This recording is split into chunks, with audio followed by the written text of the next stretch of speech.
Kita semua pasti pernah mendengar kalimat evaluasi. Evaluasi merupakan sebuah istilah yang terus berkembang sejak awal kemunculannya. Dan saat ini, evaluasi telah menjadi disiplin ilmu yang memberikan kontribusi besar dalam berbagai bidang. Sehingga kemunculannya tentunya akan memberikan manfaat, yaitu evaluasi membantu kita memberikan informasi dan data terkait dengan pelaksanaan suatu program, dan juga evaluasi membantu kita untuk menghasilkan rekomendasi untuk menentukan keputusan suatu program, apakah program tersebut dapat dihentikan, dilanjutkan, ataupun ditingkatkan. Nah, perlu kita ketahui bersama, setiap jenis evaluasi memiliki tujuan dan metode yang berbeda-beda. Contohnya, evaluasi program pembelajaran ini akan menilai pencapaian hasil belajar sesuai dengan target. Sedangkan evaluasi kinerja pegawai, maka hal ini akan menilai suatu kualitas, loyalitas, dan motivasi kerja untuk menentukan hasil produksi. Nah, selain itu, ada berbagai model evaluasi yang dapat digunakan. Salah satunya adalah model CIPP, yaitu Context, Input, Process, and Product, yang dikembangkan oleh Daniel Savelbeem. Nah, saat ini kita akan membahas satu model evaluasi ini. Nah, yang kemudian ada yang namanya pengertian daripada CIP.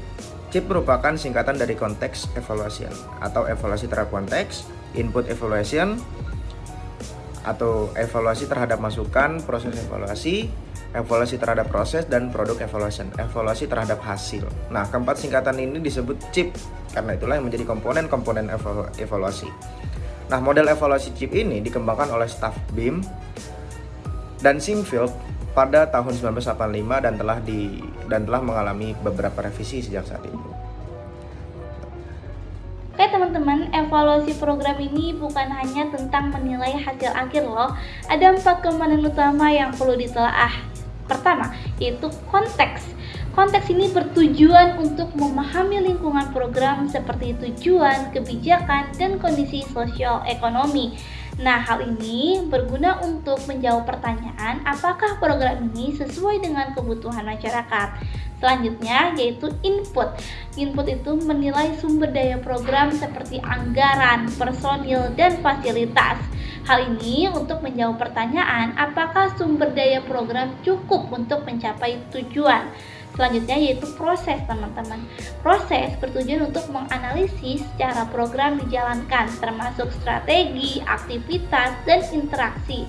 Hal ini bertujuan untuk menjawab apakah strategi program ini sudah dijalankan secara efektif atau apakah interaksi antar peserta sudah positif. Nah, selanjutnya yaitu ada produk. Produk ini untuk mengukur hasil program teman-teman, seperti peningkatan pengetahuan ataupun keterampilan peserta. Hal ini untuk menjawab apakah program sudah mencapai tujuannya atau apakah hasil program sudah sesuai dengan harapan. Teman-teman, dengan keempat komponen ini tentunya akan memberikan gambaran menyeluruh tentang keefektifan program. Ibarat mobil, evaluasi program membantu kita mengetahui apakah mobil tersebut berjalan dengan baik dan mencapai tujuannya. Kemudian ada langkah-langkah model CIP ya. Secara umum, langkah-langkah pokok evaluasi pendidikan meliputi 3 kegiatan utama, yaitu persiapan, pelaksanaan, dan pengelolaan hasil. Dalam evaluasi model CIP ini terdapat 4 komponen yang harus dievaluasi, yaitu tadi ya, konteks, input, proses, dan program. Evaluasi ini dilakukan dengan langkah-langkah menurut Farida tahun 2014 sebagai berikut. Nah, yang pertama adalah memfokuskan evaluasi, yang kemudian mendesain evaluasi, yang kemudian mengumpulkan informasi, yang keempat adalah menganalisis informasi, dan yang terakhir adalah melaporkan hasil evaluasi. Nah, inilah yang dapat disimpulkan bahwa langkah-langkah dalam pelaksanaan evaluasi haruslah sistematis, dimulai dari observasi terhadap objek yang akan dievaluasi, kemudian mengumpulkan informasi dan menganalisis data hingga akhirnya dapat memberikan kesimpulan sebagai proses terakhir dalam evaluasi. Ya, model evaluasi CIP ini memiliki kelemahan. Yang pertama itu karena terfokus pada informasi yang dibutuhkan oleh pengambil keputusan dan stafnya. Evaluator boleh jadi tidak responsif terhadap masalah-masalah dan isu-isu yang signifikan. Dan yang kedua itu hasil evaluasi ditujukan kepada para pemimpin tingkat atas atau oleh manajemen, sehingga model ini bisa jadi tidak adil dan tidak demokratis. Dan yang ketiga itu model chip ini sangat kompleks dan memerlukan banyak dana, waktu, dan sumber daya, dan lain-lainnya. Baik, saya akan menjelaskan mengenai kelebihan model evaluasi CIPP dibandingkan dengan model evaluasi lainnya. Jadi di dalam model evaluasi CIPP ini sudah mencakup dua model evaluasi, yaitu evaluasi formatif dan sumatif. Jadi dia tidak hanya terpaku kepada pengambilan keputusan akhir ya. Jadi evaluasinya ini tidak hanya digunakan untuk pengambilan keputusan akhir, tetapi mengevaluasi juga suatu program itu bagaimana prosesnya, bagaimana berjalannya dan sebagainya. Lalu